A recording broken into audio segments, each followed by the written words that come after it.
sol, suor, o verde e o mar.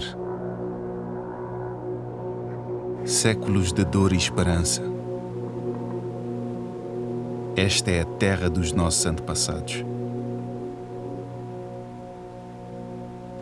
Ramos do mesmo tronco.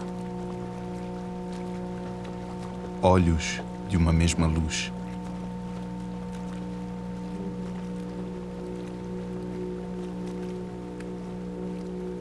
Hoje começa a guerra contra Portugal.